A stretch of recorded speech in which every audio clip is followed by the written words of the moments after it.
hope you're having a great day. Today, I've not planned this video, but I wanted to speak about a particular video that's been floating around on the internet. A lot of people have been forwarding the video with fear. And the video simply talks about intermittent fasting causing cancer.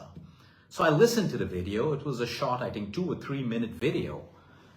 And the video talks about intermittent fasting and cancer in the topic. But in the video, it doesn't mention any direct correlation between it. The video and the journalist actually speaks about being hangry. Being hangry is when I should eat, but I don't eat, and I can't eat, and now I get hangry and hungry. That, number one, is not intermittent fasting. That is you being careless with your meal timings. It's bad for the body. We're not supposed to get hangry. Hangry will affect all the hormones in our body and everything else. It'll make us acidic, it'll bloat us up, it'll react differently for everyone else. The second point that the video talks about, as per the research study, is skipping meals. Intermittent fasting is not skipping meals because the video talks about people being busy and skipping meals. Again, that's poor lifestyle. In intermittent fasting done the right way, you plan your feeding time and your fasting time. The point I'm trying to make today is, number one, poor journalism, poor media that tries to instill fear in people. The beauty of this study, or the shame of this study, is it's done on mice. It's done on rats. Why didn't the research scientists do the study on human beings who are fasting and see how they're reversing type 2 diabetes, making their cancers better, along with medical treatments? You know, getting off medication, sleeping better, losing weight, feeling stronger, getting out of fatigue syndromes, autoimmune conditions getting better. Why haven't they studied human beings? Why mice? Because then they can always end in their conclusion that it's not yet final, but it can be. The lessons from this poor media and research is for us to wake up and understand that, number one, everyone who had fear about this video, it was a 3-minute video. If you listen to it, rather than reacting when you read the title, okay, if you listen to it, you would have found out exactly what I found out. That it's not about intermittent fasting. It's about skipping meals and it's about being hangry, which are poor lifestyle choices that can affect anyone's health. The second thing is fear. The media thrives on instilling fear in all of us. The third thing that we learn, a lot of science out there. Do you know who funds the science? Do you know who funds these projects? It will usually be the pharmaceuticals or the food lobbies that do not want things that are working for people's health to work anymore. This is the bitter, ugly truth. Because if there is something that can reverse type 2 diabetes, if there's something that can change metabolic syndrome and cardiovascular health, it means someone else is losing money. And this is the bitter, ugly truth. We need medicine. We need medicine. It can save lives, but it's become a business today. People are being prescribed medicine after medicine without being told to change their lifestyle, without being told to sleep better, to look after their emotions, to eat better, to work out the right way. No, here's a prescription. Here's a prescription. It's common sense to figure out when will medical schools or when will the governments across the world tell a doctor, hey, we need you. Prescribe medication, but also prescribe lifestyle.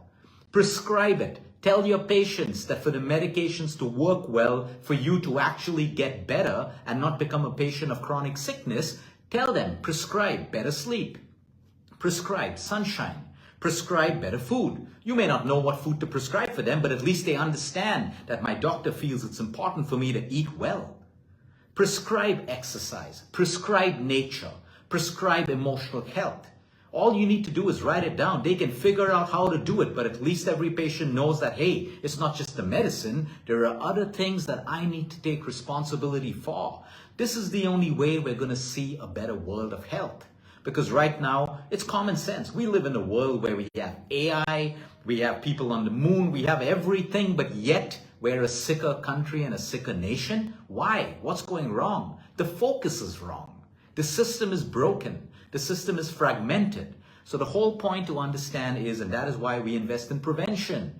We still may get sick, even if we try to, but prevention is better than cure. This is a proverb that we learned in school. Our grandparents learned in school. Their grandparents, which is such a wise word. but prevention is better than cure. Today, the world is like, get sick, we have a cure for you. Get sick, we have chemo. Get sick, we have a surgery. It's okay, get depressed, we'll have a medication for you. Because it's a business.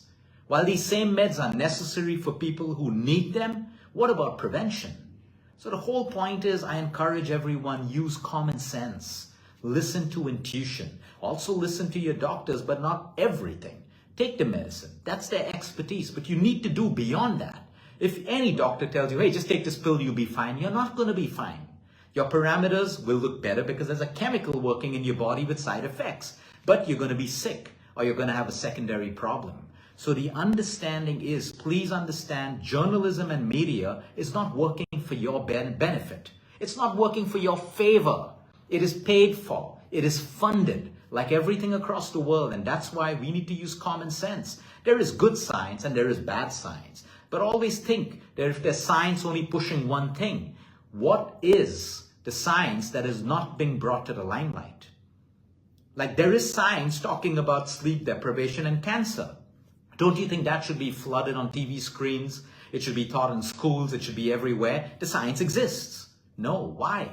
Because it comes in between a massive business. There is science talking about emotional suppression and direct links with cancer and autoimmune diseases. It's there. It's documented science. How come? How come it's not all over the news? Because the intentions are wrong. And that's why as human beings, we need to have the courage and strength to rise above all of this and understand you think they care, but they don't. Very few people do. And for that, we don't have to feel devastated. We don't have to feel negative. We just got to take responsibility, use common sense, put in the effort and discipline to understand we're up against the hard world, environmentally, and also mainstream humans who don't care really about healing and recovery. Not all of them do. Some do. Most don't. It's a business. And that is what inspires us every day to make the lifestyle changes that are common sense to us over and above just the medications that we're on. Have a great day, everyone. Until next time, eat smart, move more, sleep right, breathe deep, and remember, you care is all about you.